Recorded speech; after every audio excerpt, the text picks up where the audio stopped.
Okay आउ थरे revision कर दबा स्टेज 5 रो स्टेज 5 रे हमर थिला एडोलेसेंस हैला स्टेज 5 रे हमरा एडोलेसेंस थिला एडोलेसेंस रे हमरा कोन देखा जाउथला ना identity versus role confusion identity कहिले माने गोटे पिलाटे से निजे निजे को चिन्हि परिबो कि तार लक्ष्य कोन ताको कोन कहे करिवार अछि तार भविष्यत कोन माने हबो बा से भविष्यत रे कोन करिवो जहाँ सब डायरेक्शन दरकार सेल्फ कॉन्फिडेंट ए सब जिनस होची कोन ना से तळे जानि परथाय जदि जानि थाए जानि के आगो को बढ़ी थाए ताहले तार आइडेंटिटी से पाई जाय छै जदि कोनोस प्रकार बुझी पारुनी कोन करिवार अछि तार गतिपथ केमिति हबो तो सेटा होची रोल कंफ्यूजन सब बेले से कंफ्यूज हे थाए कोनोस प्रकार होची कोन ना रिकॉग्निशन मिले नाही कोनोस प्रकार पियर मानक ठारू हैला टीचर्स मानक हैला कि कोनोस प्रकार पेरेंट्स मानक ठारू हैला किछि भी तकर होची कोन ना रिकॉग्निशन मिले नाही एक्सेप्टेंस मिले नाही सब बेले ताको कोन करा जाय ना होची माने भूल बोली साबित करा जाय जोथि पय कि से कोन करथाय ना सेल्फ कॉन्फिडेंट तार कमी जाय थाए डिसीजन नबार मेकिंग पावर जो डिसीजन मेकिंग पावर तार कोन हे थाए ना होची लो हे थाए तो सेते पय सब बेले कंफ्यूज हे थाए तो सेते पय जति ଆମର କଣ ନା ହଉଛି ଇନଫାନ୍ସି ଯଦି ଭଲରେ ଚାଲିବ ତାହେଲେ ଆମର ହଉଛି କଣ ନା ଯେତେବେଳେ ଆଡୋଲେସେନ୍ସ ଆସୁଛି ସେତେବେଳେ ବି ମଧ୍ୟ ଆମର କଣ ନା ଆଇଡେଣ୍ଟିଟି ଆମେ ପାଇଯିବା ଯଦି ଆମେ ଆଇଡେଣ୍ଟିଟି ପାଉନାହାନ୍ତି ତାହେଲେ କଣ ନା ନେଗେଟିଭ ଆଡକୁ ଗତି କରିବା ରୋଲ କନଫ୍ୟୁଜ ହେଇଯିବା ଯୋଉଟା କି ଭବିଷ୍ୟତ ପାଇଁ ଆମକୁ କଣ ନା ହଉଛି ଗୋଟେ ନେଗେଟିଭ ମୋଡ ନବା ନେଇଯିବ ବୋଲି କୁହାଯାଏ ତାପରେ ଆସିଲା ସ୍ଟେଜ 6 ଯୋଉଟା କି ଇଣ୍ଟିମାସି ଭର୍ସେସ ଆଇସୋଲେସନ ହଁ କୁହ मैम फिडेलिटी ହଁ फिडेलिटी ର meaning କୋଉଠି ଅଛି आइडेंटिटी ରେ ଥିଲା ଆଇଡେଣ୍ଟିଟି ରେ କଣ fidelity is the basic strength developed ଆଚ୍ଛା ଆଚ୍ଛା ଆଚ୍ଛା ତମେ ଯୋଉ କହୁଛ ଇଏ ଯୋଉ ଆଇଡେଣ୍ଟିଟି ତ ସ୍ଟେଜ 5 କଥା କହୁଛ yes ma'am हाँ हाँ हाँ स्टेज 5 रे जोटा लिखिछि कि Fidelity is the basic strength develop in this stage या माने होचे कोन ना होचे हमर जो कोन कहलो କୌଣସି ପ୍ରକାରର କଣ ନା ହଉଛି ମାନେ ଆରମ୍ଭରୁ ହିଁ ହେଲା ଆରମ୍ଭରୁ ହିଁ କୌଣସି ପ୍ରକାରର ଯଦି ହଉଛି ସଫଳତା ସେ ନିଜକୁ ପାଇନାହିଁ ଯଦି ସଫଳ ଭାବେ ନିଜକୁ ମନେ କରୁନାହିଁ ଯଦି ସେ ଭାବୁଛି ହଉଛି କଣ ନା ହଉଛି ମୋ ଗତିପଥଟା କେମିତି ହବ କଣ ନାହିଁ ଯଦି ପାଉନାହିଁ ତାହେଲେ ରୋଲ କନଫ୍ୟୁଜନ ଯଦି ସେ ପାଇଯାଉଛି ଫ୍ୟାଡିଲିଟି ପାଇଯାଉଛି ତାର ହଉଛି ବେସିକ ଷ୍ଟ୍ରେନ୍ଥ ସେ ପାଇଯାଉଛି ଯଦି କୌଣସି ପ୍ରକାର ସଫଳତା ପାଇଯାଉଛି ତାହେଲେ ସେ କଣ କରିବ ନା ଆଗେଇ ଆଗେଇ ଚାଲିବ ଆଇଡେଣ୍ଟିଟି ସେ ପାଇବ ହେଲା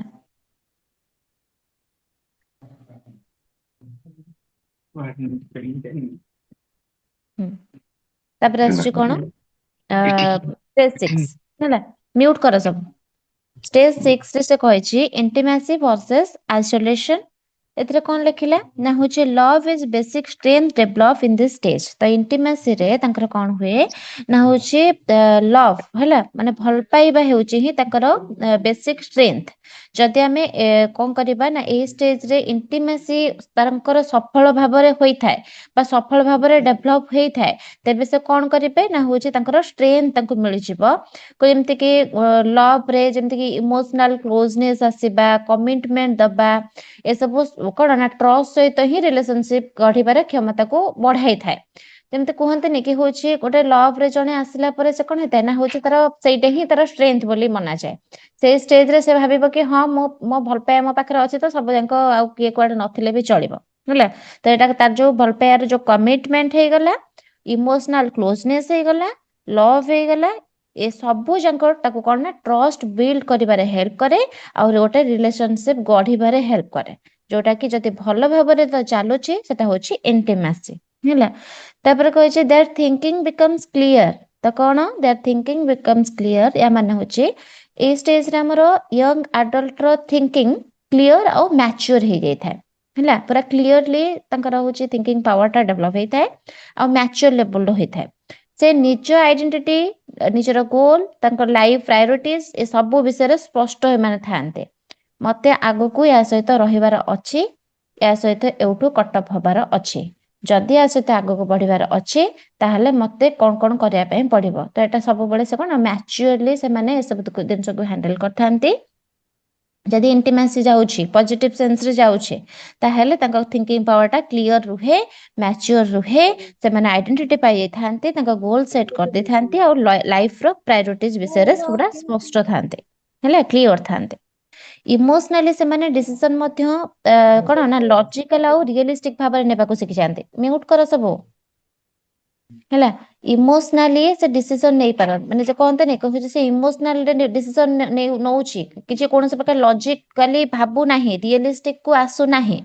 ଏଥିରେ କିନ୍ତୁ ଇଣ୍ଟିମେସିରେ କଣ ହୁଏ ନା ସେ ଇମୋସନାଲି ଡିସିସନ ନବା ସହିତ ଲଜିକାଲ ଥିଙ୍କିଂ ମଧ୍ୟ କରିଥାଏ ଆଉ ରିଏଲିଷ୍ଟିକ ଭାବରେ ମଧ୍ୟ ସେ ହଉଛି କୌଣସି ପ୍ରକାର ଡିସିସନ ଟାକୁ ନେଇଥାଏ ହେଲା ତାପରେ କହିଲା କି they develop intimacy relationship for their loved ones ତ ୟା ମାନେ କଣ ନା ଏହି ଷ୍ଟେଜ ରେ ବ୍ୟକ୍ତି ଗୋଟେ ପିଲାଟି ଗୋଟେ କଣ କରିଥାଏ ନା ଗଭୀର ଭାବରେ ବା ମିନିଂଫୁଲ ରିଲେସନସିପ କୁ ଡେଭଲପ କରିଥାଏ ହେଲା ଗୋଟେ ମିନିଂଫୁଲ ରିଲେସନସିପ ରେ ସେ ଥାଏ ଫ୍ୟାମିଲି ହେଇଗଲା ଫ୍ରେଣ୍ଡସ ହେଇଗଲା ଲାଇଫ ପାର୍ଟନର ହେଇଗଲା କି କୌଣସି ପ୍ରକାର ଲଭଡ ୱାନ୍ସ ହେଇଗଲା ଯାହାକୁ ବି ଭଲ ପାଉଛୁ ତା ସହିତ ହେଇଗଲା ସବୁବେଳେ ଇଣ୍ଟିମେସି ବିଲ୍ଡ କରିକି ट्रस्ट देखई थाए केयर करथाए इमोशनल जहाँ सब ता सहित हेते इमोशन सब शेयर करथाए ए सब आधार रे ही से कौन करथाए ना गोटे रिलेशनशिप को गढ़ी थाए हैला जोथरे कि जदि एमते कहिबा कोन कि आमे जन सहित बहुत क्लोज अच्छो आमे कहते कि आम मनर कथा आमे ता पाखरे ही क्लियर माने शेयर करि परिबा से गोटे फ्रेंड हेई थाओ कि गोटे हमर होची कोन ना फैमिली रे हमर बापा माँ हेई थांतो कि जाहाको भल पाउचंते ताहा सहित हेई थांतो कि गोटे क्लोजली आमे ता सहित शेयर करंती केते बेले क्लोजली शेयर करबा जदि आमे इंटिमेसी हेई पारिबा ता सहित ताहाले जांकि आमे कोन करिबा ना ता पाखरे किछ गोटे शेयर करि परिबा हैला तो होची हमर सेई वे रे ही हमर लाइफ टाको चली थाए अच्छा जदि नहेला सेमती जदि आमे का सहित क्लोजली रही पारिले नाही जदि आमे सेही हिसाब रे ता सहित मिसी पारिले नाही जदि आमे एका फील करिले ताहाले आइसोलेशन को पळेले ହେଲା जदि आमे एमानक सहित मिसिके चली पारुछंती तांका सहित बॉन्डिंग भल क्लियर करि पारुछंती रिलेशनशिप भल रहुची हमर ताहाले इंटिमेसी जदि हमर सेही हिसाब रे रहु नाही आमे एका फील करछंती ताहाले आमे नेगेटिव आडकु जाउछंती आ आइसोलेशन हेई जाउछंती आइसोलेशन रे कोन कहिछि देखिबा आइसोलेशन रे फर्स्ट कहिला कि if intimacy is not developed then they are in isolation तो कौन जदि ए स्टेज रे हमर कोन हेई थाए ना व्यक्तिर इंटिमेसी डेवलप हेई पारे नाही बा से करि पारे नाही बा का सहित क्लोज हेई पारे नाही ताहले तेबे से कोन हेई जिवो ना आइसोलेशन आडको पळे जिवो आइसोलेशन माने कोन समस्त तो जानिथे हेतिबो कोरोना टाइम रे आइसोलेशन कोन कोन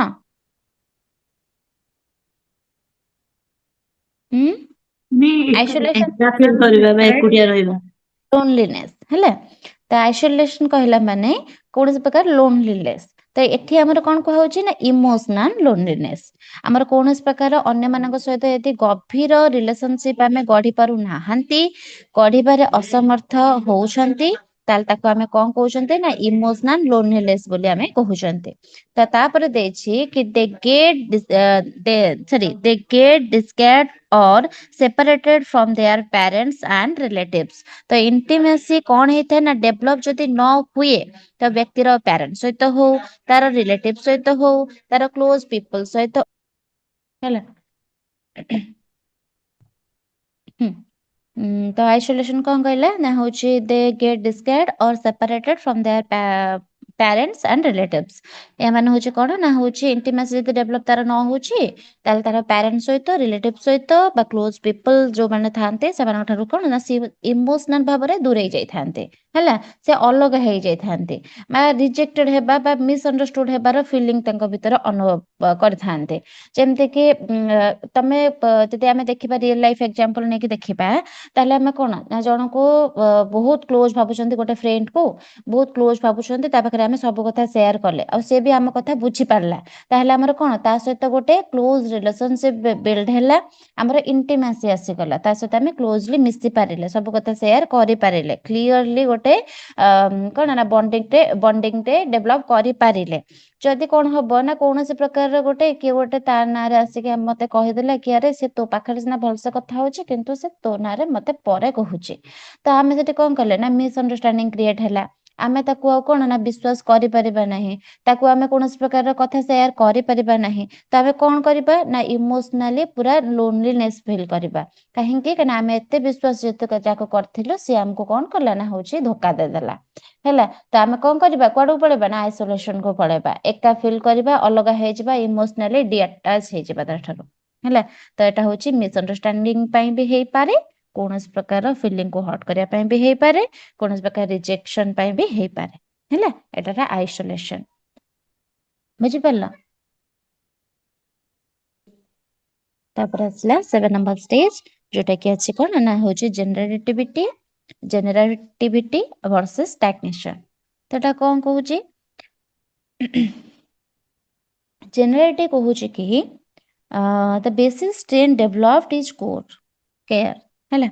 କେୟାର କଣ ନା ଆମର ଏରିକ୍ସନ ହିସାବରେ ଯଦି ଆମେ ଦେଖିବା, ଏ ଷ୍ଟେଜରେ ଆମର କେୟାର ଫିଲିଂର ଡେଭଲପ ହେଇଥାଏ। ହେଲା, କେୟାର ହେଉଛି କଣ ନା ବେସିକ ଷ୍ଟ୍ରେନ୍ଥ, ସେତେବେଳକୁ କେୟାର ହେଇଯାଏ ଗୋଟେ ବେସିକ ଷ୍ଟ୍ରେନ୍ଥ।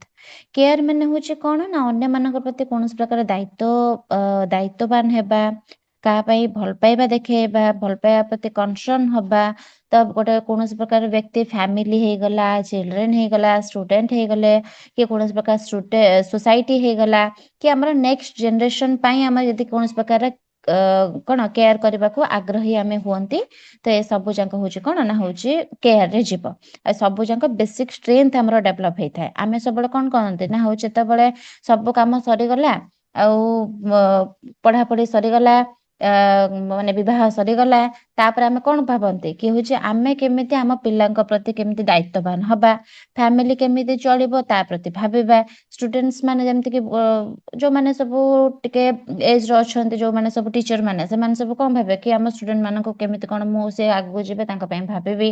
କଣ କରିବି, ସୋସାଇଟି କେମିତି ଆଗକୁ ଯିବ ତା ବିଷୟରେ ଭାବିବି। ଏସବୁ ଯେମିତିକି ନେକ୍ସଟ ଜେନେରେସନକୁ କେମିତି ଏସବୁ କଣ ନା ହଉଛି ପ୍ରିଜର୍ଭ କରିକି ରଖାଯିବ ସେସବୁ ବିଷୟରେ ଭାବିବି। ଏସବୁ ହଉଛି ଆମର ଜେନେରେଟିଭିଟି। ତାପରେ ସେ କହିଛି ଜେନେରେଟିଭିଟିରେ କି the individual at the stage is more productive and creative. ତ କଣ ନା ଏହି ଷ୍ଟେଜରେ ଗୋଟେ ବ୍ୟକ୍ତିଟେ ଅଧିକ ପ୍ରଡକ୍ଟିଭ ହେଇଥାଏ ବା କ୍ରିଏଟିଭ ହେଇଥାଏ, ବା ବହୁତ ସାରା କ୍ରିଏଟିଭ ଥିଙ୍କିଂ ମଧ୍ୟ ତା ମନରେ ଆସିଥାଏ। ଏ ସମୟରେ ସେ ନିଜର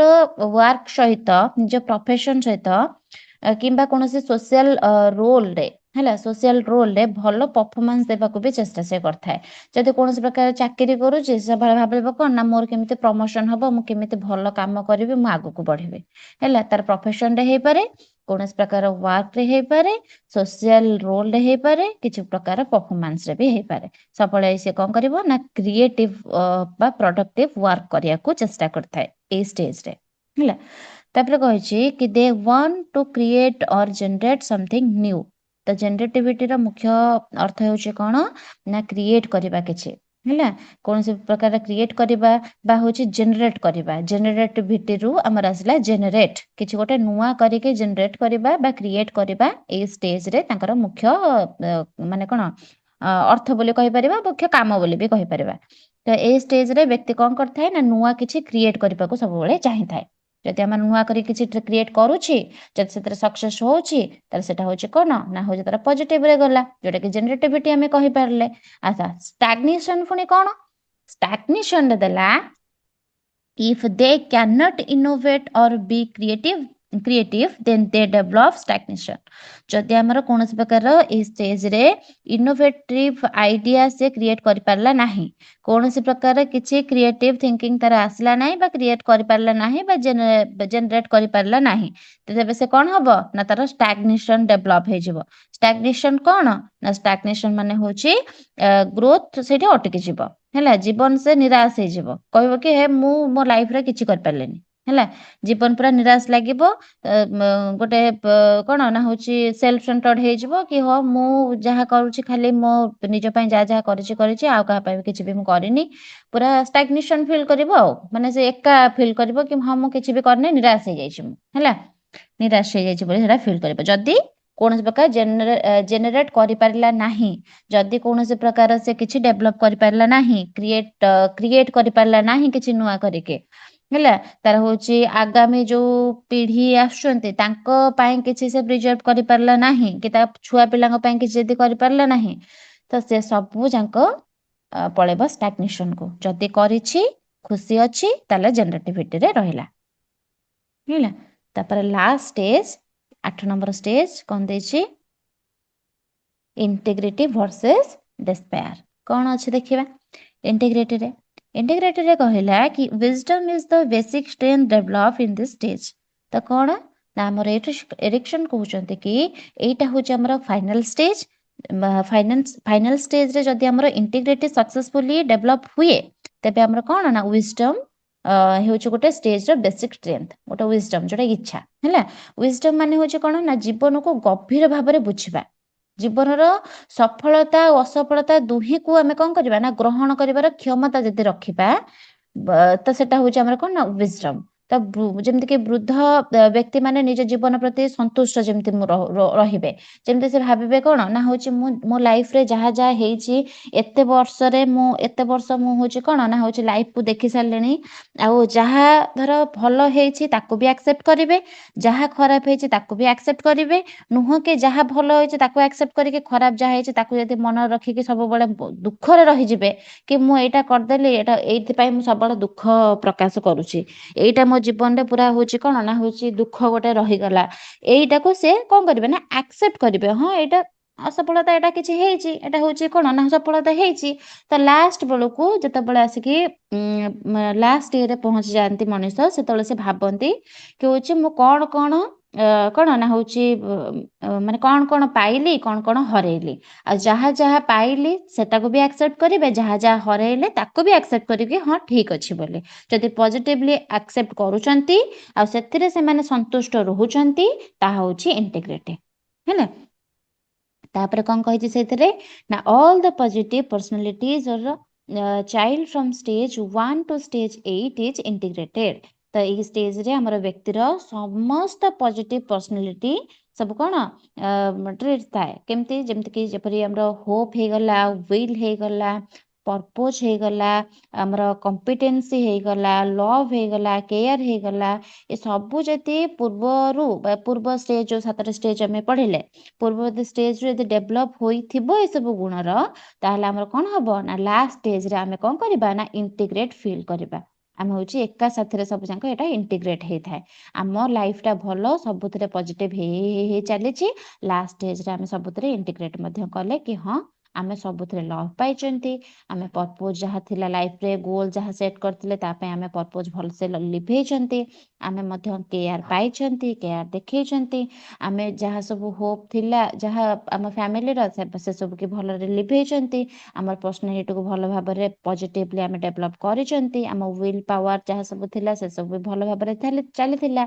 तो लास्ट को आम इंटीग्रेट हेबा इंटीग्रेट आम फिल करबा कि हाँ आमर जहाँ जहाँ लक्ष्य थिला सब जिनस आम पूर्ण भल भाव में करिसेंती अर्थात कौन ना लाइफ रो समस्त स्टेज रो एक्सपीरियंस मिसिकी गोटे मैच्योर आ बैलेंस्ड आ मीनिंगफुल पर्सनालिटी गढ़ी उठी थाए लास्ट स्टेज जोटा कि इंटीग्रेटी बोली आम कहते है तो डिस्पेयर कौन ना डिस्पेयर कहूची if the integration of various stage of personality trait are not possible then the result is in despair से कहया कथा होची जदि जीवन रे जो पूर्व स्टेज सब जहाँ सब थिला से सब स्टेज रो यदि डेवलप होइतिबा पर्सनालिटी ट्रेट को गोटे सांगरे इंटीग्रेट करा जाय परिबो नाही हला तेबे कोन हबो ना ओल्ड एज रे डिस्पेयर डेवलप हुए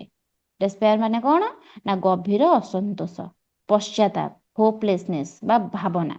जेमती लास्ट को आम कौन ना हूँ लास्ट स्टेज रे आम भावते कि अरे मु लाइफ रे किछि भी करि पारलिनी मो पाई किछि करि पारली नाही ना मो पिला मानक पाई किछि करि पारली नाही जहाँ जहाँ करिबार थिला से सब माने मो पछरे छाड़ी देके आसिली किछि भी बैलेंस्ड वे रे आम किछि करि पारले नाही तो लास्ट स्टेज रे यदि एमती टाइप रे आम भाबिबा सेतबेलु कोन हबो ना हूँ लोक डिस्पेयर हे जाय असंतोष मन करे हैला इंटीग्रेटी माने संतोष मन करिबा तांको काम कार्यकलाप को नेकी डिस्पेयर माने होपलेस फील करिबा बा असंतोष मन करिबा हैला बुझि पालो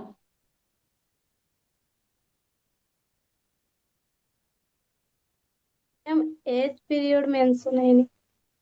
हम्म हम एज पीरियड केते मेंशन है नी टटी कोइ था एज हाँ एज पीरियड एतरे कोथरे भी मेंशन करी नाहंती माने पीडीएफ रे मेंशन हेई नाही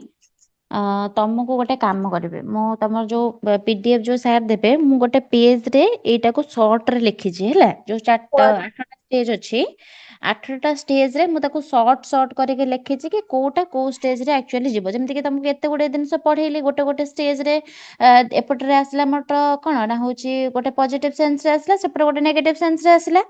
ଆମେ ଆଜ୍ଞା ଯାହାହେଲେ ବି ଗୋଟେ ଗୋଟେ ପଟରେ କେତେ 3ଟା କି କେତେବେଳେ 2ଟା କି 4ଟା ଏମିତି ବି ଗୋଟେ ଗୋଟେ ପଏଣ୍ଟ ପଢିଛନ୍ତି। ତ ସେଇଟାକୁ ଆଜ୍ଞା ମୁଁ ଗୋଟେ ସର୍ଟରେ ଲେଖିଛି, ଯୋଉଟା କି ତମେ ଯଦି ଗୋଟେ ପେଜ ଦେଖି ଦଉଛ, ସେଥିରେ ବି ତମର ହଉଛି ଗୋଟେ ଲଙ୍ଗ କ୍ୱେଶ୍ଚନ ଭଲ ଭାବରେ ଲେଖିପାରିବ, ତମ ମନରୁ ବାହାର କରିକି ବୁଝିବା ପାଇଁ ସହଜ ହବ ହେଲା। ସେଇ ଆଜ୍ଞା ପେଜଟା ମୁଁ ତ ଆଜି PDF କରିନି, ଦେଖେଇ ପାରିବିନି ତମକୁ। ମୁଁ ସେଟା କଣ କରିବି ନା କାଲି ଯେତେବେଳେ କ୍ଲାସ କରିବି ତମକୁ ଏଥିରେ ଦେଖେଇଦେବି, ଆଉ ସେଇ PDF ଟାକୁ ମୁଁ ସାରଙ୍କୁ ପଠେଇଦେବି, ସାର୍ ତମମାନଙ୍କୁ ପଠେଇଦେବେ ଆଜ୍ଞା ମ୍ୟାମ୍ ହେଲା। ସେଥିରେ ଏଜ ଫେଜ ସବୁ ଆଜ୍ଞା ମ୍ୟାମ୍ ମେନସନ କରୁଛି। ଆଜ୍ଞା ଓକେ, ତ ଏଟା ଗଲା ଆମର କଣ ନା ହଉଛି 8 ଷ୍ଟେଜ କାର ଏରିକ୍ସନ। ଆଚ୍ଛା କହିଲ, ଏରିକ୍ସନ ଆମର କୋଉ ଡେଭଲପମେଣ୍ଟ କରିଛନ୍ତି, ତାଙ୍କର ଯୋଉ ଆମର ରହିଲା କଣ ନା ଥିଓରି ରହିଲା, ସେ ଥିଓରିର ନାଁ କଣ? Psychosocial. Psychosocial psycho theory psychosocial. ଏ କ୍ୱେଶ୍ଚନ ମୁଁ ଆଜି ପଚାରିବିନି, କାଲି ପଚାରିବି। ଏବେ ଆସିଲା ଆମର ଥିଓରି ଅଫ ମୋରାଲ ଡେଭଲପମେଣ୍ଟ, ଯୋଉଟା କି କୋହଲବର୍ଗ। ମ୍ୟାମ୍ ହଁ କହୁନ କୁହ। ଏସବୁ ଯୋଉ ଥିଓରି ଅଛି ଏଗୁଡିକ କ୍ଲାସରୁମ ଟିଚିଂ ରେ ମାନେ କେମିତି ହେଲ୍ପଫୁଲ ହେଇପାରିବ କି, ମାନେ ତାର କେମିତି ଇମ୍ପ୍ଲିମେଣ୍ଟେସନ କଣ ସେଇଟା ହବନି ନା, କେମିତି ତମେ ଧର ଯେତେବେଳେ ଗୋଟେ ପିଲାଟିକି ପଢଉଛ ହେଲା, ତମେ ଆଜ୍ଞା ଯଦି ଜାଣିନଥିବ କି ଗୋଟେ ଦେଖ, ତମେ ଯେତେବେଳେ ଗୋଟେ ଛୁଆଟିକି ପଢଉଛ, ଛୁଆଟିକି ତମେ ଯଦି ଜାଣିନଥିବ କି କୋଉ ଷ୍ଟେଜରେ ତାର କୋଉ ଜିନିଷଟା ଡେଭଲପ ହଉଛି, କୋଉ ଷ୍ଟେଜରେ ସେ କେତେ କଣ ନା ହଉଛି ୱାର୍ଡ କହିବା ଶିଖୁଛି, କି ଲାଙ୍ଗୁଏଜ ତାର କେମିତି ଡେଭଲପ ହଉଛି, ଗୋଟେ ଛୁଆଟାକୁ କେମିତି ଆମକୁ ପାଳିବାର ଅଛି କଣ ନାହିଁ, ଏସବୁ ତମେ ଯଦି ଜାଣିନଥିବ ଗୋଟେ ପିଲାଟିକୁ ପଢେଇବ କେମିତି? ତ ଏଟା ସବୁ ଯେତେକ କ୍ଲାସରୁମ ଟିଚିଂରେ ଏଇ ଭାବରେ ହିଁ ଡେଭଲପ ହବ, ଯେମିତିକି ତମେ ଜାଣିଥିଲେ ହିଁ ଗୋଟେ ପିଲାଟିକୁ ସେଇଭଳିଆ ଭାବରେ ହ୍ୟାଣ୍ଡେଲ କରିପାରିବ ହେଲା। ତମେ ଯଦି କହିବ କି 2 ବର୍ଷ ଛୁଆକୁ ଯାଇକି ମୁଁ କହିବି କି ତୁ ଯୋଉ କଣ ମ୍ୟାଥ କର, ଗୋଟେ ନେଇକି ଫର୍ମୁଲା ଦେଇଦବା, ସେ କରିପାରିବ କି? କରିପାରିବନି ନା। ତ ଏଇଟା ଆମର କୋଉଥିରେ କୋଉ ଥିଓରିକୁ ଆମେ କହିପାରିବା, ଆମର ଯୋଉଟା ପିଆଗେଟ ଥିଓରି ପଢିଲେ, ପିଆଗେଟ ଥିଓରି କଣ କହୁଥିଲା ଆମକୁ? ସିମ୍ପଲ ଟୁ କମ୍ପ୍ଲେକ୍ସ ଯିବା। ସିମ୍ପଲ ଟୁ କମ୍ପ୍ଲେକ୍ସ ଯିବା ମାନେ କଣ? ପିଲାମାନଙ୍କୁ ଫାଷ୍ଟ ଆମେ କଣ କରିବା ନା ହଉଛି ରୁଲ ବୁଝେଇବା ନାହିଁ, ଆଗେ ଏକ୍ସାମ୍ପଲ ଦବା, ଏକ୍ସାମ୍ପଲରୁ ଏଙ୍ଗେ ରୁଲ ଯିବା ହେଲା। ଯଦି ଆମେ ପିଲାଟିକୁ କହିଦେବା ଏଇ 2 ବର୍ଷର ଛୁଆଟେ, 2.5 ବର୍ଷର ପିଲାଟା ତମ ପାଖକୁ ଆସିছে ପଢିବା ପାଇଁ, କି 4 ବର୍ଷର ପିଲାଟା ତମ ପାଖକୁ ଆସିছে ପଢିବା ପାଇଁ, ତାକୁ ଆମେ କହିବା କି ଏଇ ରୁଲଟା ତୁ ଘୋଷେ, ତତେ ଦେବି, ତାପରେ ତୁ କରିବୁ। ତ ସେଟା ଯଦି ଆମେ ପଢିଥିବା ଆରାମସେ କି ପିଆଗେଟ ଥିଓରି କଣ ଦେଇଥିଲା କଣ ନାହିଁ, ତାହେଲେ ଆମେ ଗୋଟେ ପିଲାଟିକୁ ଭଲ ଭାବରେ ମ୍ୟାନେଜ କରିପାରିବା। ଆଉ ଗୋଟେ ପିଲାଟିକୁ ଯଦି ଭଲ ଭାବରେ ମ୍ୟାନେଜ କଲେ, ତାହେଲେ ଆମେ ଜାଣିପାରିବା କି ହଁ ଆମେ ଗୋଟେ ଭଲ ୱେରେ ତାକୁ ପାଠ ପଢେଇଲା, ଆଉ ସେ ଭଲ ୱେରେ ଧରିଲା। ନହେଲେ ଆମେ ହାର୍ଡୱାର୍କ କରୁଥିବା, ଆମେ ଗଲା ହେଲା ତା ସାଙ୍ଗରେ ବକ ବକ ହଉଥିବା, ଦେଖିଲା ସେ ବୁଝି ନଥିବ କିଛି ବି ହେଲା।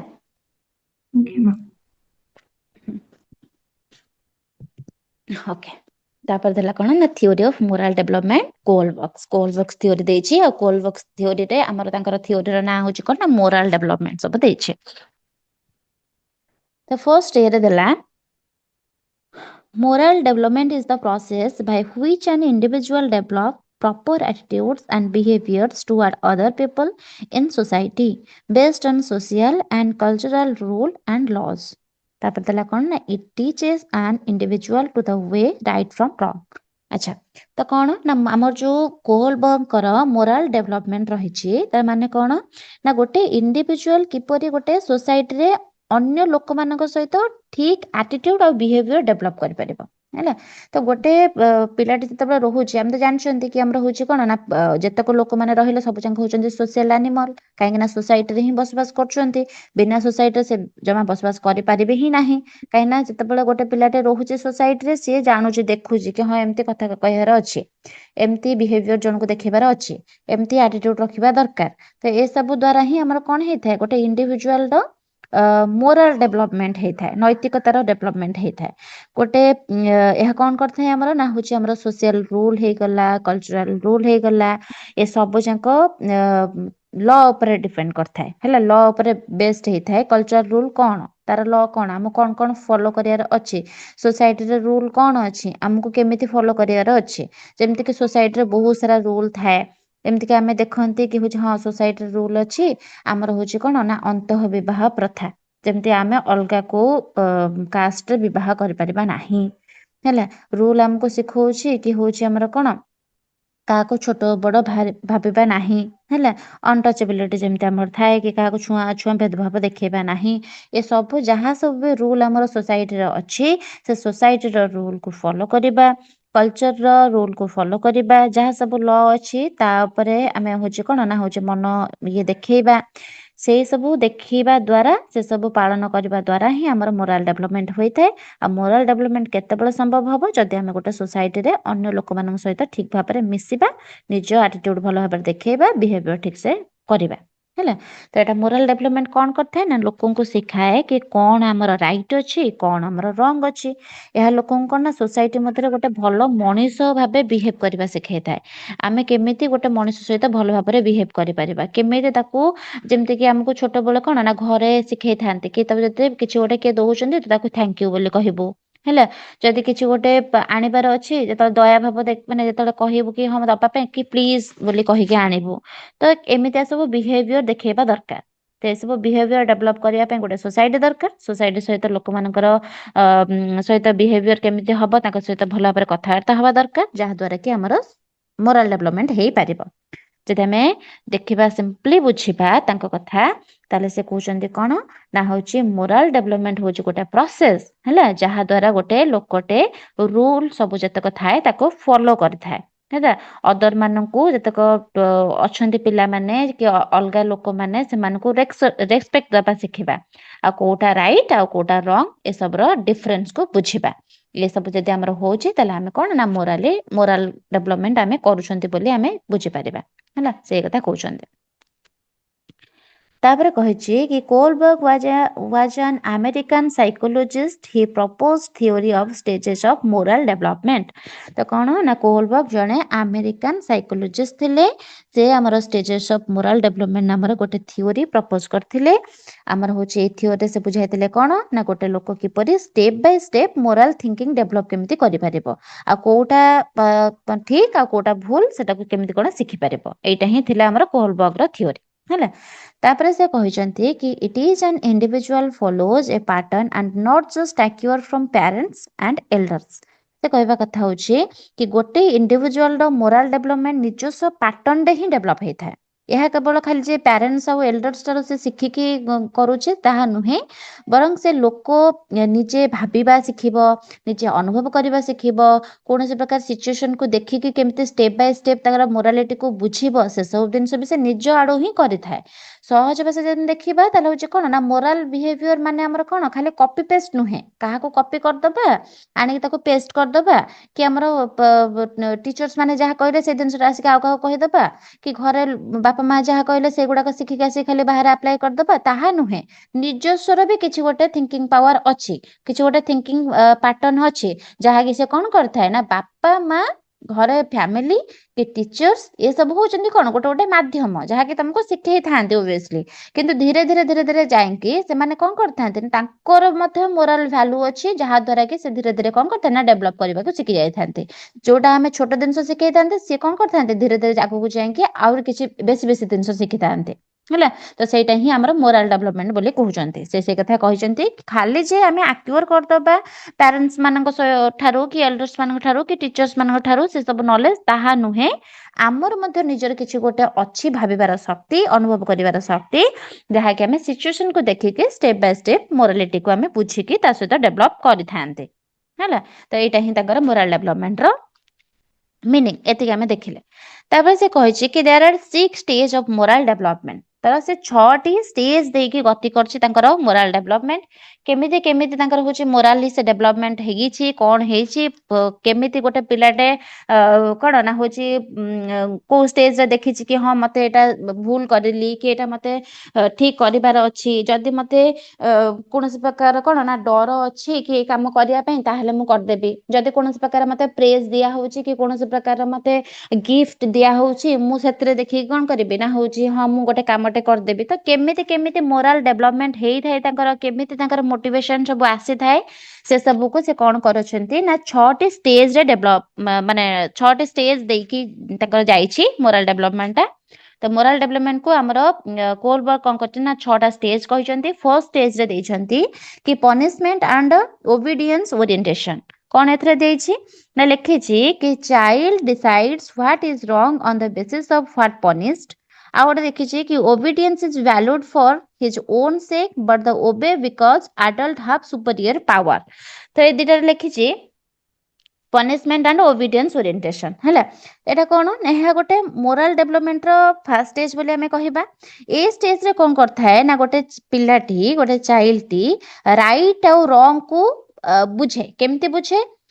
କେମିତି କି ଯାହା କାମ କଲେ ପନିଶମେଣ୍ଟ ମିଳିବ ସେଟା ହଉଛି କଣ ନା ରଙ୍ଗ ସେ ଭାବିଦିଏ କି ହଁ ମତେ ଏଇ କାମଟା କଲେ ମତେ ପନିଶମେଣ୍ଟ ମିଳୁଛି ତା ମାନେ ଏ କାମଟା ବୋଧେ ଭୁଲ ସେଥିପାଇଁ ମତେ ପନିଶମେଣ୍ଟ ମିଳୁଛି ଯାହା କାମ କଲେ ପନିଶମେଣ୍ଟ ମିଳେ ନାହିଁ ତା ମାନେ ସେଟା ହଉଛି କଣ ନା ରାଇଟ୍ ବୋଧେ ହେଲା ତ ପିଲାଟା ଏଇଭଳିଆ ମୋରାଲିଟି ଡେଭଲପ କରିବା ଆରମ୍ଭ କରେ ଆସ୍ତେ ଆସ୍ତେ ସେ କଣ କରିବ ନା କିଛି ଗୋଟେ ଧର କାଗଜକୁ ଯୋଉଟା ପଢୁଛି ଯୋଉ ପେପରରେ ଲେଖୁଛି ସେ ପେପରକୁ ଟିକ ଟିକ କରି ଫୋପାଡୁଛି ଆଡେ ସାଡେ ତ କଣ ତା ମା ଆସିକି ଥରେ ବାଡେଇଲା ତ ସେ କଣ ଭାବିଲା ନାଇଁ କାଗଜ ବୋଧେ ମୁଁ ଟିକ ଟିକ କରି ଫୋପାଡିବାଟା ବୋଧେ ଖରାପ କଥା ବୋଧେ ଭୁଲ କଥା ତ ସେଥିପାଇଁ ମୁଁ ପନିଶମେଣ୍ଟ ପାଇଲି ଯଦି ମୁଁ କଣ କରିବି ଖାତାକୁ ସାଇତିକି ରଖିବି ମୋର କୌଣସି ପ୍ରକାର ପନିଶମେଣ୍ଟ ମିଳିଲା ନାହିଁ ତାହେଲେ ସିଏ ମନରେ ଭାବିଦବ କି ଆଚ୍ଛା ତାହେଲେ ଏଇଟା ବୋଧେ ଠିକ ସାଇତିକି ରଖିବାଟା ହଉଛି ଠିକ କାଗଜ ଏମିତି ସେମିତି ଫୋପାଡିବାଟା ହଉଛି ରଙ୍ଗ ହେଲା ତ ସେଇଠୁ ସେ ବୁଝେ ତ ଚାଇଲ୍ଡ ଏଠାରେ କଣ ନା ଓବିଡିଏଣ୍ଟ କୁ ଇମ୍ପୋର୍ଟାଣ୍ଟ ଭାବିଥାଏ କିନ୍ତୁ ସେ କଣ ଓବେ କରେ କଣ ଓବେ କରେ ନା ହଉଛି ଆଡଲ୍ଟ ପାଖରେ ଗୋଟେ ପାୱାର ଥାଏ କି ହଉଛି ସେ ପନିଶମେଣ୍ଟ କୁ ସବୁବେଳେ ଡରୁଥାଏ ଆମେ ଜାଣିଛନ୍ତି କି ଛୋଟ ପିଲା ପନିଶମେଣ୍ଟ କୁ ବହୁତ ପ୍ରବଳ ଡର ସେମାନଙ୍କୁ ତ ସେଥିପାଇଁ ସେମାନେ କଣ କରିଥାନ୍ତି ନା ଓବେ କରିଥାନ୍ତି ଓବିଡିଏନ୍ସ କୁ ବହୁତ ଇମ୍ପୋର୍ଟାଣ୍ଟ ଦିଅନ୍ତି ସେ ଭାବନ୍ତି କି ନାଇଁ ମତେ ଏମିତି କଲେ ମାଡ ଖାଇବି ମୁଁ ଏଟା କରିବିନି ହେଲା ତ ସେଥିପାଇଁ ସେ ଯୋଉ ଲେଖିଛି ଲାଷ୍ଟ ପଏଣ୍ଟଟା ଯୋଉ ଲେଖିଛି obedience is valued for his own sake but the obey because adult have superior power ତ ହଉଛି ଗୋଟେ ଆଡଲ୍ଟ ମାନଙ୍କ ପାଖରେ ଗୋଟେ ସୁପରିୟର ପାୱାର ଅଛି ଯୋଉଟା କି ସେ ସବୁ ଜିନିଷକୁ ଓବେ କରନ୍ତି କାହିଁକି ଓବେ କରନ୍ତି ଡରରେ ଓବେ କରନ୍ତି କୋଉ ଡରରେ ନା ପନିଶମେଣ୍ଟର ଡରରେ ହେଲା ତ ଏଇଟା ହଉଛି ଆମର କଣ ନା ପନିଶମେଣ୍ଟ ଆଣ୍ଡ ଓବିଡିଏନ୍ସ ଓରିଏଣ୍ଟେସନ ଏଇଟା ଥିଲା ଆମର ଫର୍ଷ୍ଟ ଷ୍ଟେଜ ଯୋଉଥିରେ କି ଆମେ ଦେଖିଲେ କି ପିଲାଟି ଆମର କୋଉଟା ଠିକ କୋଉଟା ଭୁଲ ସେ ପନିଶମେଣ୍ଟ କୁ ଦେଖିକି ଜାଣିପାରେ ଯଦି ପନିଶମେଣ୍ଟ ମିଳିଲା ତାହେଲେ ଏଟା ରଙ୍ଗ ଯଦି ପନିଶମେଣ୍ଟ ମିଳୁନାହିଁ ତାହେଲେ ଏଟା ରାଇଟ୍ ଯଦି ଆମର ପନିଶମେଣ୍ଟ ମିଳୁଛି ତାହେଲେ ଆମେ କେମିତି ଭଲ ଜିନିଷ କରିବା ସେଟା ବହୁତ ସେଥିରେ ଓବିଡିଏନ୍ସ ସେମାନେ ହେଇଯାଇଥାନ୍ତି ଓବିଡିଏନ୍ସ ତାଙ୍କର ହଉଛି କେମିତି କଣ ସେ ହବାକୁ ତାଙ୍କୁ ବାଧ୍ୟ କରିଥାଏ ନା କାହିଁକି ନା ତାଙ୍କ ପାଖରେ ଗୋଟେ ପାୱାର ଅଛି ଆଡଲ୍ଟ ମାନଙ୍କ ପାଖରେ ଯେ ସେ କଣ କରିଥାନ୍ତି ନା ହଉଛି ପନିଶମେଣ୍ଟ କୁ ବହୁତ ଡରନ୍ତି ଯୋଉଥିପାଇଁ କି ସେ କଣ ନା ସବୁ ଜିନିଷକୁ ଓବିଡିଏଣ୍ଟ ହେଇକି କରିଦେଇଥାନ୍ତି ବା ମାନି ଦେଇଥାନ୍ତି ହେଲା ଏଇଟା ଥିଲା ତାଙ୍କର ଫର୍ଷ୍ଟ ଷ୍ଟେଜରେ ସେକେଣ୍ଡ ଷ୍ଟେଜରେ କଣ ଅଛି ଏଇଠୁ କଣ ଆଚ୍ଛା ମତେ କହିଲ ଏଇଟା ତମେ କଣ କେମିତି କ୍ଲାସ ରୁମ ମ୍ୟାନେଜ କରିବ ଗୋଟେ ପିଲାଟି ସହିତ କେମିତି ତମକୁ ହେଲ୍ପ କରିବ କ୍ଲାସ ରୁମ ମ୍ୟାନେଜମେଣ୍ଟରେ ସେଇଟା ବୁଝିଯାଅ ଭଲସେ ବୁଝିପାରିବ କିଏ କହିବ କ୍ଲାସରୁମ୍ ମ୍ୟାନେଜମେଣ୍ଟରେ ଏଟା କେମିତି ହେଲ୍ପ କରିବ ଆମକୁ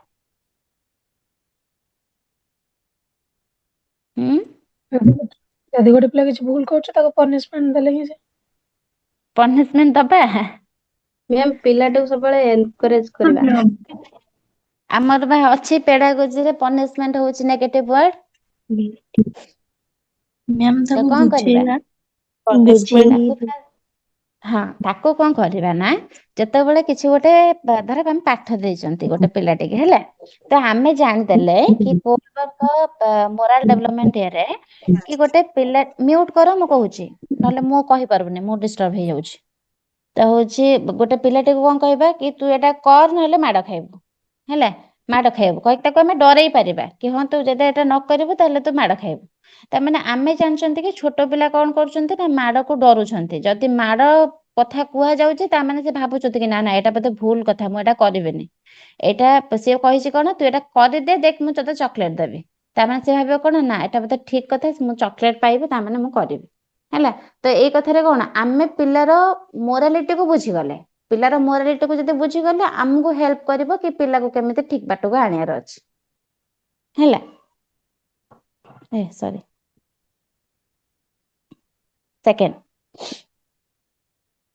ସେକେଣ୍ଡ କହିଛି ଗୋଟେ କ୍ୱେଶ୍ଚେନ୍ ଅଛି ହଁ କହୁନ କହ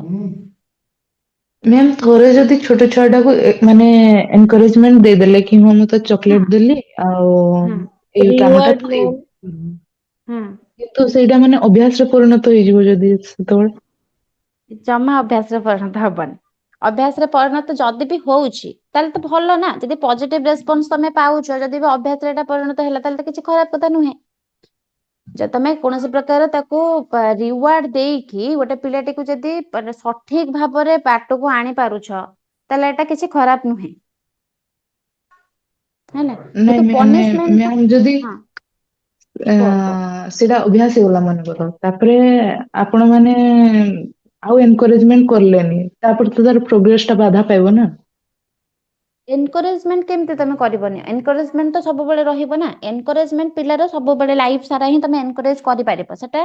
ଏନକରେଜମେଣ୍ଟଟା ତମେ ପନିଶମେଣ୍ଟ ଆକାରରେ ତମେ କରିପାର, କି ହଉଛି ଯଦି ନ କରିବ ତାହେଲେ ବାଡା ଖାଇବ, ନହେଲେ ବାଡେଇବେ, ନହେଲେ ଆଉ ଗୋଟେ ଇଏରେ ହେଇପାରିବ କି କୌଣସି ପ୍ରକାର ରିୱାର୍ଡ ଦେଇକି ହେଇପାରିବ।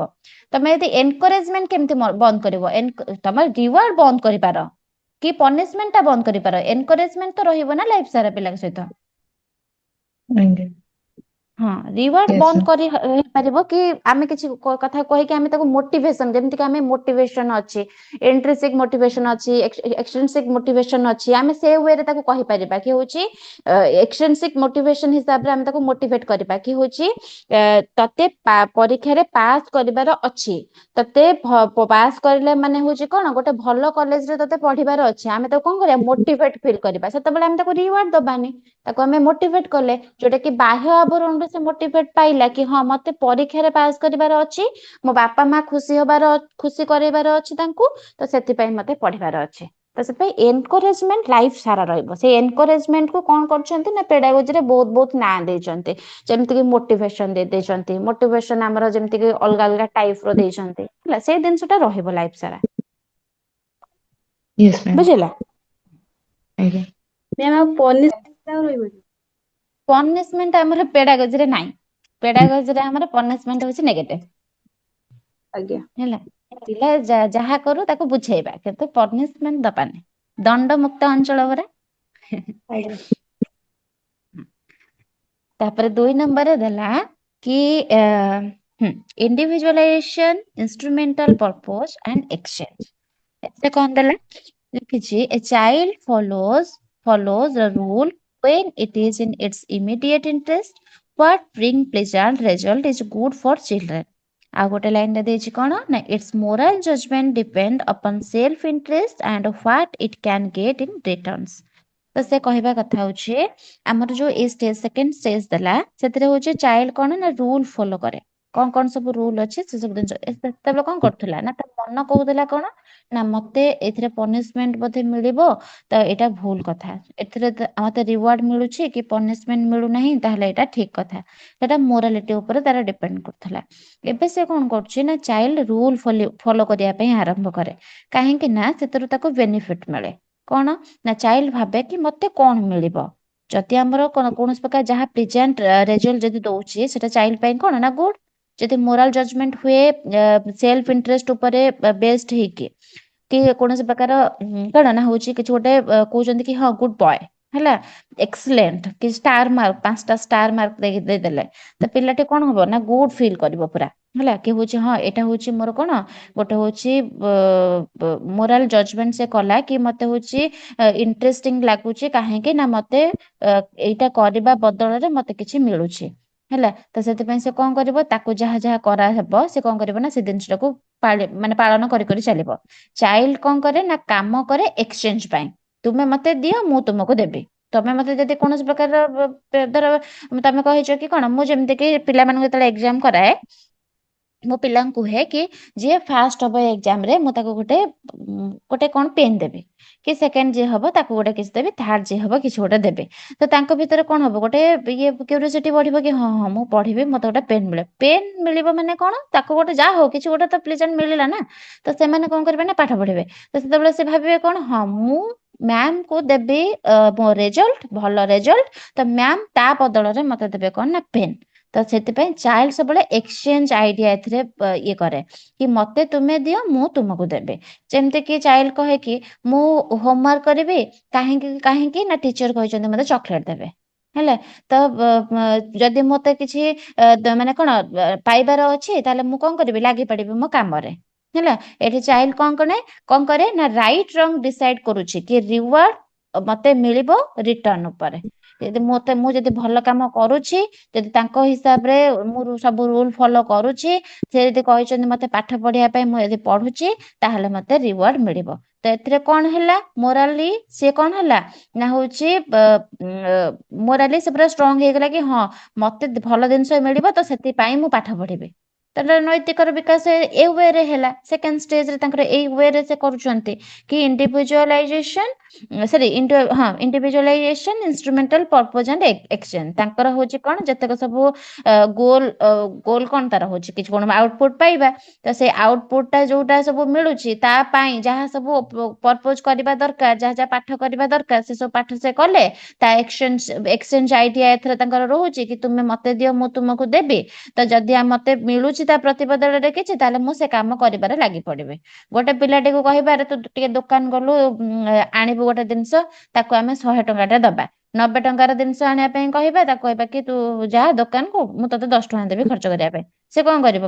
ଏକ୍ସଚେଞ୍ଜ ଆଇଡିଆ ହେଲା କି ସେ ଭାବିବ କି ହଁ ହଁ ମୁଁ ଯିବି ଦୋକାନକୁ, କି ମତେ 90 ଟଙ୍କାର ଜିନିଷ ଆଣିବାର ଅଛି, ମୁଁ ଆଣିକି ଦେଇଦେବି, ମତେ 10 ଟଙ୍କା ମିଳିଯିବ ନା। ତ ସେଇଥିପାଇଁ ପିଲାମାନଙ୍କର ମଧ୍ୟ ଏଥିରେ ମୋରାଲ ଡେଭଲପମେଣ୍ଟ ତାଙ୍କର ହେଇଥାଏ।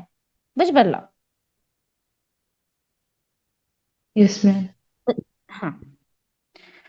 3 ନମ୍ବରରେ କହିଲା କି mutual interpersonal expectations, relationships and interpersonal conformity. କଣ ଦେଇଛି ନା ଫର୍ଷ୍ଟ ପଏଣ୍ଟରେ ଦେଲା the family and small group to which the child belongs to become important. Moral actions are those that live up to what is expected of you. ତାପରେ ସେକେଣ୍ଡରେ ଦେଇଛି କି being good becomes important for its own sake and the child generally values trust, loyalty, respect, gratitude and keeping mutual relationship. ତ ଏ ଷ୍ଟେଜରେ ଆମର କଣ ହୁଏ ନା ଆମର ଏହି ଷ୍ଟେଜରେ ଚାଇଲ୍ଡ ପାଇଁ ଫ୍ୟାମିଲି ସ୍ମଲ୍ ଗ୍ରୁପ ଯେମିତିକି ଫ୍ରେଣ୍ଡସ୍ ରିଲେଟିଭ ବହୁତ ହି ଇମ୍ପୋର୍ଟାଣ୍ଟ ହୋଇଯାଆନ୍ତି। ହେଲା, ତାଙ୍କର ଫ୍ୟାମିଲି ତ ବହୁତ ହି ଇମ୍ପୋର୍ଟାଣ୍ଟ, ସେ କଥା ଛାଡ଼। ତାପରେ ଯୋଉ ସ୍ମଲ୍ ଗ୍ରୁପ ତାର କ୍ରିଏଟ୍ କରିଥାଏ, ଯେତେ ପ୍ରକାର ତାଙ୍କର ପିୟର୍ସ ହେଇଗଲେ, ସାଙ୍ଗସାଥି ଯୋଉ ଆଉ ରିଲେଟିଭ ସବୁ ହେଇଗଲେ, ଏସବୁ ତାଙ୍କ ପାଇଁ ବହୁତ ହି ଇମ୍ପୋର୍ଟାଣ୍ଟ। ହେଲା, ଚାଇଲ୍ଡ ଭାବେ କି ହଉଛି ମୋ ଫ୍ୟାମିଲି, ହେଲା ଫ୍ରେଣ୍ଡସ୍ ମୋ ପାଖରୁ କଣ ଏକ୍ସପେକ୍ଟ କରୁଛି, ମୋ ଫ୍ୟାମିଲି ମୋଠୁ କଣ ଏକ୍ସପେକ୍ଟ କରୁଛି, ମୁଁ କଣ କଲେ ସେମାନେ ଖୁସି ହେବେ। ହେଲା, ମୋରାଲ ଆକ୍ସନ ମାନେ ସେଇ କାମ ଯାହା ହଉଛି କଣ ନା ଅଦରଙ୍କ ଏକ୍ସପେକ୍ଟେସନକୁ ମିଟ୍ କରେ। ଅଦର ମାନେ ଯୋଉମାନେ ବି ମୋର ଇମ୍ପୋର୍ଟାଣ୍ଟ, ଯେମିତିକି ଫ୍ୟାମିଲି ହେଇଗଲେ କି ମୋର ସ୍ମଲ୍ ଗ୍ରୁପ ହେଇଗଲା, ସେସବୁ କଣ ଏକ୍ସପେକ୍ଟେସନ ରଖୁଛନ୍ତି ମୋ ପ୍ରତି। ଯଦି ଏଇ ସବୁ ଏକ୍ସପେକ୍ଟେସନ ସେମାନେ ରଖୁଛନ୍ତି, ଯଦି ମୁଁ ତାକୁ ଫୁଲଫିଲ କରିଦଉଛି, ସେମାନେ ଖୁସି ହେବେ। ତ ସେଥିପାଇଁ ସେ ସବୁବେଳେ କଣ ଚାହେଁ ନା ବିଙ୍ଗ ଗୁଡ ହବା ପାଇଁ, ଭଲ ହବା ପାଇଁ। ଏଠାରେ ଆମର କଣ ହେଇଥାଏ ନା ବିଙ୍ଗ ଗୁଡ ଚାଇଲ୍ଡ ପାଇଁ ନିଜ ଗୁରୁତ୍ୱପୂର୍ଣ୍ଣ ହୋଇଯାଏ, ନିଜେ ଗୁରୁତ୍ୱପୂର୍ଣ୍ଣ ସେ ହେଇଯାଏ। କୌଣସି ପ୍ରକାର କଣ ପନିଶମେଣ୍ଟ କି ରିୱାର୍ଡ ପାଇଁ ନୁହଁ। ସେ ଏଠି ଭାବେନି, 3 ନମ୍ବର ପଏଣ୍ଟ ଯୋଉ ଆସିଲା, ସେଠି କୌଣସି ପ୍ରକାରର ରିୱାର୍ଡ ପାଇଁ ସେ କାମ କରେନି କି କୌଣସି ପ୍ରକାର ପନିଶମେଣ୍ଟ ମିଳିବ ଡରରେ ସେ କାମ କରେନି। ଫାର୍ଷ୍ଟରେ ଆମେ କଣ କରୁଥିଲେ, କୌଣସି କାଳେ ମତେ ପନିଶମେଣ୍ଟ ମିଳିଯିବ କି, ମୁଁ ଏ କାମ କରିଦେବି। ତାପରେ ସେକେଣ୍ଡରେ ଆମେ କଣ ପଢିଲେ କି ମତେ ଏଇ ରିୱାର୍ଡ ମିଳିବ, ସେଥିପାଇଁ ମୁଁ କାମ କରିବି, ଏକ୍ସଚେଞ୍ଜ ଥିଲା ସେଥିରେ। କିନ୍ତୁ ଥାର୍ଡରେ କଣ ହେଲା, ନା ପନିଶମେଣ୍ଟ ନା ରିୱାର୍ଡ, ମୁଁ କଣ କରିବି ନା ମୁଁ ଗୋଟେ ଯାହାକୁ ମୁଁ ଇମ୍ପୋର୍ଟାଣ୍ଟ ଦଉଛି, ଯାହାକୁ ମୁଁ ଭ୍ୟାଲୁ କରୁଛି, ତାଙ୍କୁ କେମିତି ଧୀରେ ଧୀରେ କଣ କରିବି ନା ହଉଛି ତାଙ୍କୁ କେମିତି ରେସପେକ୍ଟ ଦେବି, ତାଙ୍କର ଗ୍ରାଟିଟ୍ୟୁଡକୁ କେମିତି ବଢେଇବି। ହେଲା, କେମିତି ତାଙ୍କ ଭିତରେ ଭଲ ସମ୍ପର୍କ ମୁଁ ଗଢିବି। ତ ମୁଁ ଯାହାକୁ ଇମ୍ପୋର୍ଟାଣ୍ଟ ଦଉଛି, ସିଏ ମତେ କେମିତି ଭଲ କହିବେ, ସେମାନେ ମୋଠୁ କଣ ଏକ୍ସପେକ୍ଟେସନ ରଖୁଛନ୍ତି। ଯଦି ମୁଁ ତାଙ୍କ ଏକ୍ସପେକ୍ଟେସନକୁ ମିଟ୍ କରିପାରୁଛି, ଦେନ୍ ମୁଁ କଣ କଲି ନା ତାଙ୍କର ମୋରାଲ ଡେଭଲପମେଣ୍ଟ ଏଇ ଷ୍ଟେଜରେ ଏଇ ୱେରେ ହଉଛି। ତ ଚାଇଲ୍ଡ କଣ କରେ ନା ଧୀରେ ଧୀରେ ଏଇ ଯୋଉ ଭ୍ୟାଲୁ ଗୁଡିକ ରହିଲା, ସେଗୁଡିକୁ ଇମ୍ପୋର୍ଟାଣ୍ଟ ଦେବାକୁ ଟ୍ରାଏ କରେ। କଣ କରେ ନା ଟ୍ରଷ୍ଟ ଆଣିବା ପାଇଁ ଚେଷ୍ଟା କରେ, ଲୟାଲିଟି ହୁଏ ସମସ୍ତଙ୍କ ପ୍ରତି, ତାର ଫ୍ୟାମିଲି ପ୍ରତି କଣ ରେସପେକ୍ଟ ଆଣେ, ଗ୍ରାଟିଟ୍ୟୁଡ ଆଣେ। ଗ୍ରାଟିଟ୍ୟୁଡ କଲେ କୃତଜ୍ଞତା। ହେଲା, ତ ମେଣ୍ଟେନିଂ ଗୋଟେ ଗୁଡ ରିଲେସନସିପ, ଭଲ ସମ୍ପର୍କ ରଖିବା ପାଇଁ ସେ ଚେଷ୍ଟା କରେ। କାହା ସହିତ ନା ଫ୍ୟାମିଲି ସହିତ ତାର ହଉଛି ପିୟର ଗ୍ରୁପ ସହିତ ହେଲା। ଏଠି ତମେ ଅଲଗା ଅଲଗା କରିକି ସେପାରେଟ କରିକି ମନେ ରଖିଦିଅ ତ ମାଇଣ୍ଡରେ ରହିଯିବ। କଣ ଆମେ ପଢିଲେ ଫର୍ଷ୍ଟ ପଏଣ୍ଟରେ ପଢିଲେ କୁହ ଫର୍ଷ୍ଟ ପଏଣ୍ଟରେ ପଢିଲେ obedience and punishment Obedience and orientation. punishment. Obedience and ଆମେ punishment. ଯଦି କିଛି କରୁଛନ୍ତି ଆମକୁ ଯଦି ପନିଶମେଣ୍ଟ ମିଳୁଛି ତାହେଲେ ସେଟା ଭୁଲ କଥା। ଯଦି ଆମକୁ ପନିଶମେଣ୍ଟ ମିଳୁନାହିଁ ତାହେଲେ ଆମେ ଠିକ କରୁଛୁ। ସେକେଣ୍ଡରେ କଣ ପଢିଲେ Exchange and instrumental purpose sense. ହଁ ତ ସେଥିରେ ଆମେ କଣ ପଢିଲେ ଯଦି ମୁଁ ଏଇଟା କରିବି ଯଦି ମତେ କିଛି ମିଳୁଛି ଦେନ୍ ମୁଁ କରିବି। ଯଦି ମତେ ପେନ୍ କହିଛନ୍ତି ମ୍ୟାମ୍ ଦେବେ ତାହେଲେ ମୁଁ ପାଠ ପଢିବି ରେଜଲ୍ଟ ଭଲ କରିବି ହେଲା। ତ ଏଟା ସେକେଣ୍ଡରେ ପଢିଲେ ରିୱାର୍ଡ କଥାରେ ପଢିଲେ। ଥାର୍ଡରେ ଆମେ କଣ ପଢୁଛନ୍ତି ନା mutual interpersonal expectations relationship and interpersonal conformity ହେଲା। ମତେ କୌଣସି ପ୍ରକାର କଣ ମିଳୁଛି ନା ଯଦି ଗୋଟେ ମୁଁ ଯାହାକୁ ଇମ୍ପୋର୍ଟାଣ୍ଟ ଦଉଛି ସେମାନେ ମୋ ଉପରେ କଣ ଏକ୍ସପେକ୍ଟେସନ ରଖୁଛନ୍ତି ଯଦି ମୁଁ ସେମାନଙ୍କ ଏକ୍ସପେକ୍ଟେସନକୁ ମିଟ୍ କରୁଛି ତାଙ୍କ ଏକ୍ସପେକ୍ଟେସନକୁ ମୁଁ ଠିକ ଭାବରେ ସୁଚାରୁ ରୂପେ କରିପାରୁଛି ବୁଝିକି ସେ ସବୁ ସୁଚାରୁ ରୂପେ କରିପାରୁଛି ଦେନ୍ ହଉଛି କଣ ଏଟା ଥାର୍ଡ ଷ୍ଟେଜରେ ଆମର କଣ ନା ମୋରାଲ ଡେଭଲପମେଣ୍ଟ ହଉଛି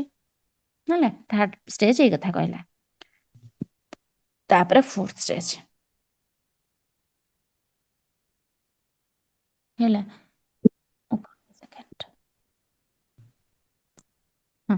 ତ ଫୋର୍ଥ ଷ୍ଟେଜରେ କଣ କହିଲେ ନା social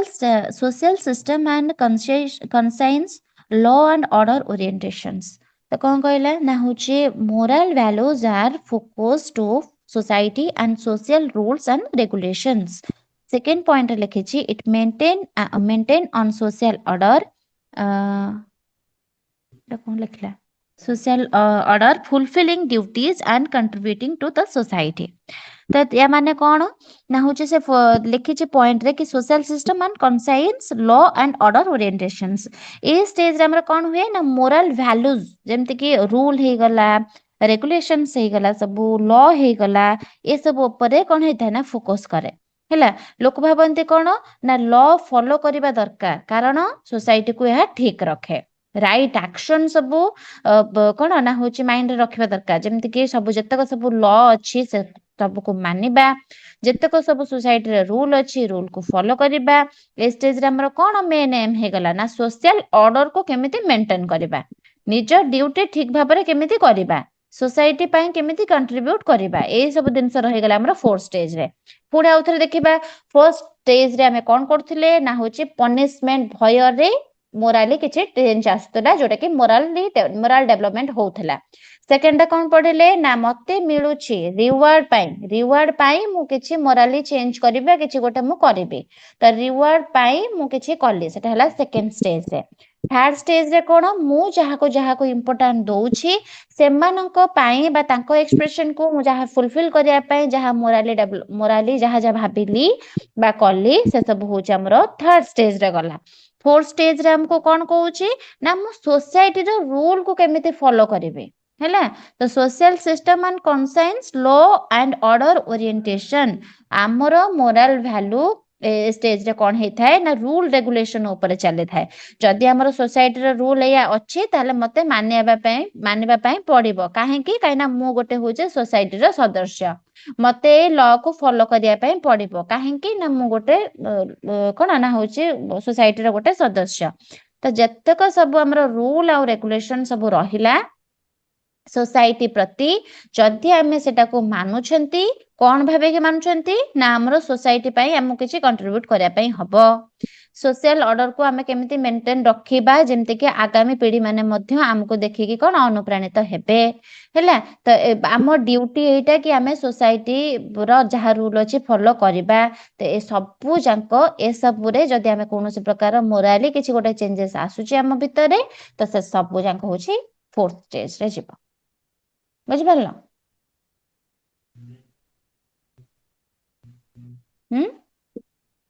ବୁଝିପାରିଲଟି? ଆଜ୍ଞା ma'am. Yes, yes. Yes, ma'am. 5 ନମ୍ବରରେ କଣ ଦେଲା ଦେଖିଆ ହଁ 5 ନମ୍ବରରେ ଦେଇଛି କି social contract or utility and individual right. ଏଥିରେ କ'ଣ ଦେଇଛି ନା children are aware that there are different view and values. ଆଉ ଗୋଟେ ପଏଣ୍ଟ ଦେଇଛି କି values are understood as relative. They act to achieve the greatest good for the greatest numbers. ତ କ'ଣ କହିଲା ଏଇଟା? ସେ କହିଛି କି ଏଇ ଯୋଉ ଷ୍ଟେଜ ଦେଲା ସେଥିରେ କ'ଣ ନା ଚିଲଡ୍ରେନ୍ ହେଇଗଲେ ବା କୌଣସି ପ୍ରକାର ଇଣ୍ଡିଭିଜୁଆଲ୍ସ ହେଇଗଲେ ସେ ସବୁ ବୁଝନ୍ତି ଯେ କି ସମସ୍ତ ଲୋକ ହେଲା ଯେ ସବୁ ସୋସାଇଟିରେ ଅଛନ୍ତି ସବୁ ଲୋକଙ୍କର ଭ୍ୟୁ ଆଉ ଯାହା ସବୁ ଭ୍ୟାଲୁଜ ରହିଛି ସବୁ ତାଙ୍କ ସେମ୍ ନୁହେଁ ହେଲା ସେମାନେ ବୁଝନ୍ତି କି ମାନେ କ'ଣ ଭ୍ୟାଲୁଜ ରିଲେଟିଭ ହୋଇଥାଏ ଯେମିତିକି ସିଚୁଏସନକୁ ନେଇକି ସେ ସବୁ ଚେଞ୍ଜ ହେଇପାରେ ମୋରାଲ ଡିସିସନ ନେବା ବେଳେ ଲୋକ ମାନେ ଭାବନ୍ତି କ'ଣ ନା ଏ ଡିସିସନ ଦ୍ୱାରା କେତେ ଲୋକଙ୍କର ଠିକ ହବ କେତେ ଲୋକଙ୍କର ମାନେ ଭୁଲ ହବ ଯେମିତିକି ମୁଁ ତମକୁ ଗୋଟେ ଏକ୍ସାମ୍ପଲ ଦଉଛି ତମେ ବୁଝିପାରିବ ଯେମିତିକି କ'ଣ ନା ହଉଛି ଅନ୍ତର୍ବିବାହ କଥା କହୁଛି ହେଲା ଯୋଉ ଆମର ହଉଛି ମ୍ୟାରେଜ ଅଛି ଆମେ କ'ଣ କରୁଛନ୍ତି ନା ହଉଛି ସୋସାଇଟିର ରୁଲ ଅଛି କି ଆମେ କ'ଣ କରିବା ନା ହଉଛି ଅଲଗା କାଷ୍ଟରେ ବିବାହ କରିପାରିବା ନାହିଁ ଏଟା ନିଷେଧ ହେଲା ତ ସେଥିରେ ଆମେ କ'ଣ କରିବା ଜଣେ ଧର ଗୋଟେ ଲଭ୍ କରିଛି ଜଣକୁ ତାର ଅଲଗା କାଷ୍ଟ ତ ସେଥିରେ ଏପଟରେ ଦେଖୁଛି ସୋସାଇଟିର ରୁଲ ଅଛି କି ମତେ ଅଲଗା କାଷ୍ଟରେ ବିବାହ କରିପାରିବିନି ମୁଁ ଆଉ ଗୋଟେ ପଟେ ଦେଖୁଛି କି ନାଇଁ ମୁଁ ଯେହେତୁ ତାକୁ ଏତେ ବର୍ଷ ହେଲାଣି ଲଭ୍ କରୁଛି ତ ମତେ କରିବା ପାଇଁ ବାହାଘର ହବା ପାଇଁ ମାନେ ମୁଁ ପଛଘୁଞ୍ଚା ଦେଇପାରିବି ନାହିଁ କି ଘର ଲୋକ ବି ସେମିତି ଭାବୁଛନ୍ତି ତ ସେଥିରେ ସେମାନେ କ'ଣ କରିବେ ନା ହଉଛି ଯୋଉଟା ଫୋର୍ଥ ଷ୍ଟେଜ ହେଲା ଫୋର୍ଥ ଷ୍ଟେଜରେ ସେଟା ସେମାନେ ପଳେଇ ଆସିବେ ସେଠୁ ବାହାରି ଯିବେ କାହିଁକି କାହିଁକିନା ମୋ ସୋସାଇଟିରେ ମୁଁ ଯେହେତୁ ଗୋଟେ ସଦସ୍ୟ ମତେ ଏଇଟା ବୁଝିବାର ଅଛି ମତେ ସେଠୁ ବାହାରିବାର ଅଛି କାହିଁକିନା ମୋ ସୋସାଇଟି ସେଟା ଚାହୁଁନାହିଁ କିନ୍ତୁ 5 ଷ୍ଟେଜରେ କ'ଣ ହଉଛି ନା social contract utility and individual right ସବୁ ପ୍ରତ୍ୟେକ ମଣିଷଙ୍କର ଇଣ୍ଡିଭିଜୁଆଲ କିଛି କିଛି ରାଇଟ୍ ଅଛି ଯେହେତୁ ରାଇଟ୍ ଅଛି ତ ଆମେ କ'ଣ କରିବା ନା ସୋସାଇଟିକୁ ଦେଖିକି ମଧ୍ୟ ସେମିତି ଭାବରେ କାମ କରିବା ଉଚିତ ଯୋଉଥିରେ କି କ'ଣ ନା ହଉଛି କାହାର କ୍ଷତି ହଉନାହିଁ ତ ଯଦି ମୁଁ ଏ କାମ କରୁଛି ତାହେଲେ ଆଉ କାହାର କିଛି ଗୋଟେ ମାନେ କ୍ଷତି ହେଇଯିବ ନାହିଁ ତ ଯଦି ସେ ସୋସାଇଟି କଥା ଭାବୁଛି ତାହେଲେ ସେ ଯାହାକୁ ମାନେ କଥା ଦେଇଥିବ କି ଯାହାକୁ ବି ଲଭ୍ କରୁଥିବ ତା ପ୍ରତି କିଛି ଗୋଟେ ମାନେ କ'ଣ ହବ ନା ଖରାପ ହବ ତ ସେଥିପାଇଁ ଇଏ ଏ ଷ୍ଟେଜରେ ଭାବେ 5 ଷ୍ଟେଜରେ ଭାବେ କି କୌଣସି ପ୍ରକାରର ମାନେ କ'ଣ ସେତେ କ'ଣ କିଛି ଭାବିବାର ନାହିଁ ସେଠି ଭାବୁଥିଲା 4th ଷ୍ଟେଜରେ କ'ଣ ନା ମତେ ସୋସାଇଟିର ରୁଲ ଏଇଟା ଅଛି ମତେ ଏଇଟା ହିଁ କରିବାର ଅଛି କିନ୍ତୁ 5 ଷ୍ଟେଜରେ ସେ କ'ଣ କରିବ ନା ସିଚୁଏସନକୁ ଦେଖିବ ଆଉ ସିଚୁଏସନକୁ ଦେଖିକି ହିଁ ତାର ହବ କ'ଣ ନା ଭ୍ୟୁ ସବୁ କ'ଣ ଚେଞ୍ଜ ହବ ସିଚୁଏସନକୁ ଦେଖିକି ଯଦି ଚେଞ୍ଜ ହଉଛି ଭ୍ୟୁ ତାହେଲେ ସେଟା ହେଲା 5 ଷ୍ଟେଜ ତ ଏଠାରେ ଆମର କ'ଣ ହେଇଥାଏ ନା ମୋରାଲ ଡିସିସନ ନେବା ବେଳେ ଲୋକ ଭାବନ୍ତି କି ମୁଁ ଯୋଉ ଡିସିସନ ନଉଛି ସେ ଡିସିସନ ଦ୍ୱାରା କାହାକୁ ଦୁଃଖ ପହଞ୍ଚିବ ବା କେତେ ଲୋକ ଏଥିରେ ଆଫେକ୍ଟ ହେବେ ସେମାନେ କ'ଣ କରନ୍ତି ନା ଏଥିରେ ଆକ୍ଟ କରନ୍ତି କୋଉ ନା ଦ ଗ୍ରେଟେଷ୍ଟ ଗୁଡ୍ ଫର ଦ ଗ୍ରେଟେଷ୍ଟ ନମ୍ବର ପାଇଁ କ'ଣ ଏଟା ନା ଇଣ୍ଡିଭିଜୁଆଲର ରାଇଟ୍ସ ଯୋଉ ବ୍ୟକ୍ତିଗତ ଅଧିକାର ଯୋଉଟା ଅଛି ତାକୁ ଆମେ ରେସପେକ୍ଟ କରନ୍ତି କୋଉଟା ସବୁଠାରୁ ଭଲ ହବ ମତେ ଏଇଟା କରିବା ପାଇଁ କେତେ ଲୋକଙ୍କ ପାଇଁ ଏଇଟା ଭଲ ହବ ଆଉ କେତେ ଲୋକଙ୍କ ପାଇଁ ଏଇଟା ଖରାପ ହବ ସେମିତି ଭାବିକି ହିଁ ସେମାନେ ଡିସିସନ ନିଅନ୍ତି ଏଇ ଷ୍ଟେଜରେ ଆମର କ'ଣ ନା ଗୋଟେ ଚିଲଡ୍ରେନ୍ ବା କୌଣସି ପ୍ରକାର ଗୋଟେ ଇଣ୍ଡିଭିଜୁଆଲ ବୁଝନ୍ତି କି ସମସ୍ତ ଲୋକଙ୍କ ଭ୍ୟୁ ଆଉ ଭ୍ୟାଲୁ ସମସ୍ତଙ୍କ ଲୋକଙ୍କର ଭ୍ୟୁ ଏକା ଟାଇପର ନୁହେଁ ସମସ୍ତଙ୍କର ଭ୍ୟାଲୁ ଅଲଗା ସମସ୍ତଙ୍କର ଭ୍ୟୁ ବା ପଏଣ୍ଟ ଅଫ ଭ୍ୟୁ ଅଲଗା ସେମାନେ ଏଇ ଷ୍ଟେଜରେ ଏଇଟା ବୁଝନ୍ତି କି ଭ୍ୟାଲୁ ରିଲେଟିଭ ହେଇପାରିବ ହେଲା ହୋଇଥାଏ ସବୁବେଳେ ଭ୍ୟାଲୁ ଆମର ରିଲେଟିଭ ହେଇଥାଏ କୌଣସି ବି ସିଚୁଏସନରେ ରାଇଟ୍ କିଛି ଡିସିସନ ଆମେ ନିଅନ୍ତି ବା କିଛିଟା ରଙ୍ଗ ନିଅନ୍ତି ସେଟା ସିଚୁଏସନକୁ ନେଇକି ଯାହା ଚେଞ୍ଜ ହୁଏ ସେଇଟା ହିଁ ହଉଛି ଆମର 5 ଷ୍ଟେଜ ଏଥିରେ ଆମର କ'ଣ ହୁଏ ନା ଡିସିସନ ନେବା ବେଳେ ଲୋକ ସବୁବେଳେ ଭାବେ କି ଏଇ କାମ କଲେ କେତେ ଲୋକ ଆମର ହଉଛି କ'ଣ ନା ହଉଛି ଉପକାର ହଉଛନ୍ତି ଆଉ କେତେ ଲୋକଙ୍କର ହଉଛି କ'ଣ ନା ଆଫେକ୍ଟ ହଉଛନ୍ତି ଏଥିରେ ସେମାନେ ଏଇ ସବୁକୁ ନେଇକି କ'ଣ କରିଥାନ୍ତି ନା ଆକ୍ଟ କରିଥାନ୍ତି ସେଥିପାଇଁ କହିଛି ଦ ଗ୍ରେଟେଷ୍ଟ ଗୁଡ୍ ଫର ଦ ଗ୍ରେଟେଷ୍ଟ ନମ୍ବର ୟା ମାନେ ହଉଛି ଏଇ କାମ କଲେ କେତେ ଲୋକ ଉପକାର ହେବେ ଆଉ କେତେ ଲୋକ ଆଫେକ୍ଟ ହେବେ এই ଜିନିଷ ସିଏ 5 ଷ୍ଟେଜରେ ଭାବିଥାଏ ଯୋଉଟା କି 4th ଷ୍ଟେଜରେ ସେ ଭାବି ନଥାଏ ସେ ଖାଲି ଭାବେ ସୋସାଇଟି କଥା ସୋସାଇଟିରେ ଏହା ରୁଲ ଅଛି ମତେ ଏଇଟା ହିଁ ମାନିବାର ଅଛି କିନ୍ତୁ 5 ଷ୍ଟେଜରେ ସେ ଭାବେ ସୋସାଇଟିର ସିନା ରୁଲ ଏଇଟା ଅଛି କିନ୍ତୁ ମୁଁ ଏଇ ସୋସାଇଟିର ରୁଲ ମାନିବା ଦ୍ୱାରା ଦେଖିବି କି କେତେ ଜଣ ଆଫେକ୍ଟ ହଉଛନ୍ତି ଯଦି ଆଫେକ୍ଟ ହଉଛନ୍ତି ତାହେଲେ ସେ ସିଚୁଏସନକୁ ନେଇକି ତାର ଡିସିସନକୁ ଚେଞ୍ଜ କରେ ତ ଏଇଟା ହଉଛି ତାର ମୋରାଲ ଡେଭଲପମେଣ୍ଟ 5 ଷ୍ଟେଜର ବୁଝିପାରିଲ Yes, ma'am. ତାପରେ 6 ନମ୍ବର ଷ୍ଟେଜ ଆସିଲା ଯୋଉଟା କି କହିଲା କ'ଣ ୟୁନିଭର୍ସାଲ ଏଥିକାଲ ପ୍ରିନ୍ସିପଲ୍ସ କ'ଣ ୟୁନିଭର୍ସାଲ ଏଥିକାଲ ପ୍ରିନ୍ସିପଲ ସେ କହିଲା the young person develops and follows self-chosen ethical principles in determining what right. Here, conscience dominant over laws. The individual understand that laws are changeable and individual value are important and laws should reflect those values. या माने कौन ना होची एई जो universal ethical principal रे से कहबा कथा होची आमर जहाँ सबू जेमति कि कौन प्रकार नीति हैला रूल रहला कौन प्रकार वैल्यूज हे गला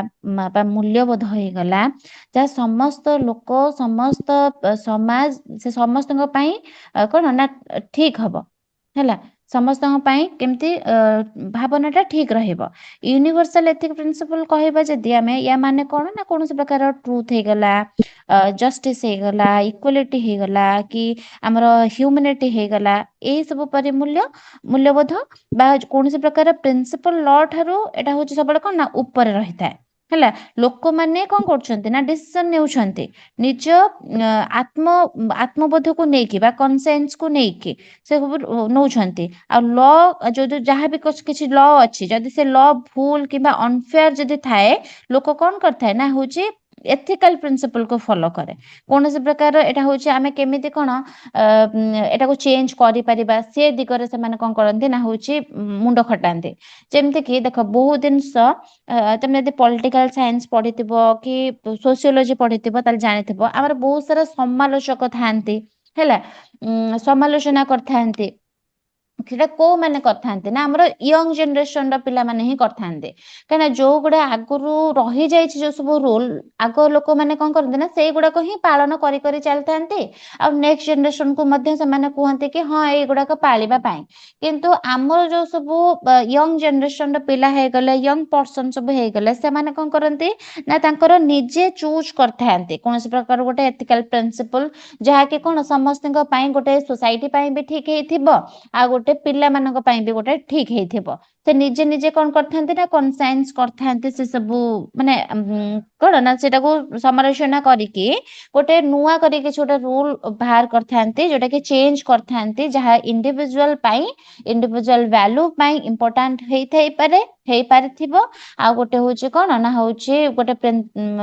समाज पई भी एटा होची ठीक हेथिबो सेही भरा टाइप रो वैल्यूज क्रिएट करिके जहाँ से निज माने मोरालिटी माध्यम रे बा मोरल डेवलपमेंट साहाय्य मोरालिटी साहाय्य जहाँ से डेवलप करि थांते बा नुआ करी किछि गोटे लॉ बनै थांते तो सेटा होची हमरे यूनिवर्सल एथिकल प्रिंसिपल समस्तक पई जोटा ठीक सेटा होची से भाबेबो अच्छा स्टार्टिंग रो टिके रिवीजन कर देबा माइंड रे पछि जेबो फर्स्ट हमें पढिले कोन Punishment and obedience. punishment and obedience हमर पनिशमेंट पाई हमें देखिबा कि एटा ठीक ना एटा भूल जदि पनिशमेंट मिलुछि ताहेले भूल जदि पनिशमेंट मिलु नाही ताहेले ठीक सेकंड पढिले individualization instrumental purpose and exchange जदि हमको मिलुछि किछि रिवार्ड मिलुछि देन हमें कोन करबा ना ता बदल रे हमें पाठ दबा हैला हां तापर थर्ड रे पढिले कोन Mutual important concept expression and एठी पढ़ी दियोनी तमे जा बुझिछ कुओ एटा तो तमे लिखिबो निजे नब देखिबो किंतु बुझिछ कोन कुओ इंपोर्टेंट आम मानक पई जो माने अछंती सेमानक पई जदी तांको एक्सपेक्टेशन को नेकी जदी हमें किछि करूछंती तो एटा होची से स्टेज सेथरे जदी मोराली हमर किछि डेवलप होची तांको एक्सपेक्टेशन को नेकी जदी हम किछि पॉजिटिवली करूछंती तो सेटा हे जिवो हमर कोन ना होची थर्ड स्टेज तो फोर्थ स्टेज रे कोन कहिली society society, law and order, Law, social order. Law and order orientation जतक सोसाइटी रे जहाँ सब लॉ अछि से सब को जदी हमें फॉलो करूछंती काहा को देखि कि ना सोसाइटी को ही देखि कि हम भाबेबा कि हमें जेहेतु सोसाइटी रे रहउछंती सोसाइटी रे हमर गोटे कोन ना कर्तव्य अछि कि हमें सोसाइटी को केमिति भल रखिबा तार लॉ को केमिति फॉलो करिबा तार ऑर्डर को केमिति फॉलो करिबा तो सेटा होछि फोर्थ स्टेज रे जाउछि फाइव स्टेज रे हमरे को केते जण सेटा उपकार पाइ पारछन फाइव स्टेज रे होछि नहीं सोसाइटी को भी देखिबा आ होछि कोन समस्त डिफरेंट व्यू अछि अलगा इन हां individual right. वेरी गुड ହେଲା ଇଣ୍ଡିଭିଜୁଆଲ ମାନଙ୍କର ବି ରାଇଟ୍ ସବୁ ଅଛି ତ ଆମେ ସେଟା ଦେଖିବା ସୋସାଇଟିର ଏହା ରୁଲ ଅଛି କିନ୍ତୁ ସେ ସୋସାଇଟିର ରୁଲ ହିସାବରେ କେତେ ଜଣ ଆଫେକ୍ଟ ହଉଛନ୍ତି କେତେ ଜଣ ଉପକୃତ ହଉଛନ୍ତି ତ ସେଇ ହିସାବରେ ଆମେ କଣ କରିବା ନା ସିଚୁଏସନ କୁ ନେଇକି ଯଦି ଡିସିଜନ ନଉଛନ୍ତି ତ ସେଟା ହେଇଯିବ ଆମର 5 ଷ୍ଟେଜ ଆମେ ଯଦି ସିଚୁଏସନ ଦେଖିବା ଏଇଟା ଏମିତି ଅଛି ତ ହଁ ଠିକ ଅଛି ମୁଁ ସୋସାଇଟିର ବିରୁଦ୍ଧରେ ଯିବି ଯଦି ଆମର ସିଚୁଏସନ ଏଇଟା ଅଛି ଠିକ ଅଛି ମୁଁ ସୋସାଇଟିର ସପକ୍ଷରେ ଦେଲେ ବି ସପକ୍ଷରେ ଗଲେ ବି ବେଶୀ ଲୋକ ଆଫେକ୍ଟ ହେବେ ନାହିଁ ତ ସିଚୁଏସନ କୁ ନେଇକି ଯୋଉ ଡିସିଜନ ନିଆଯାଏ ସେଟା ହଉଛି 5 ଷ୍ଟେଜରେ ତା 6 ନମ୍ବର ଷ୍ଟେଜ ସେ ଆମକୁ କଣ କହିଲା ୟୁନିଭର୍ସାଲ ଏଥିକାଲ ପ୍ରିନ୍ସିପଲ ଆମେ ଦେଖିବା ଯଦି ଏଟା ଭୁଲ ତାହେଲେ ଏଟାକୁ ପୁରାପୁରି ଚେଞ୍ଜ କରିବା ହେଲା ସମସ୍ତଙ୍କ ରାଇଟ କୁ ନେଇକି ସମସ୍ତଙ୍କର ମାନେ ସୋସାଇଟିର ଲ ନେଇକି ବା ସୋସାଇଟିର କିଛି ଭ୍ୟାଲୁଜ କୁ ନେଇକି ବା ଇଣ୍ଡିଭିଜୁଆଲ ଭ୍ୟାଲୁ କୁ ନେଇକି ଯଦି କୋଉଠି ୟଙ୍ଗ ଜେନେରେସନ ର ପିପଲ କିଛି ଗୋଟେ ତାଙ୍କ ମୋରାଲିଟି ଇଏରେ ଯଦି କିଛି ଡେଭଲପ କରୁଛନ୍ତି ବା ନୂଆ କିଛି ଆଡ କରୁଛନ୍ତି ବା କିଛି ଚେଞ୍ଜ କରୁଛନ୍ତି ଦେନ୍ ସେଟା ହଉଛି 6 ଷ୍ଟେଜ 6 ନମ୍ବର ଷ୍ଟେଜ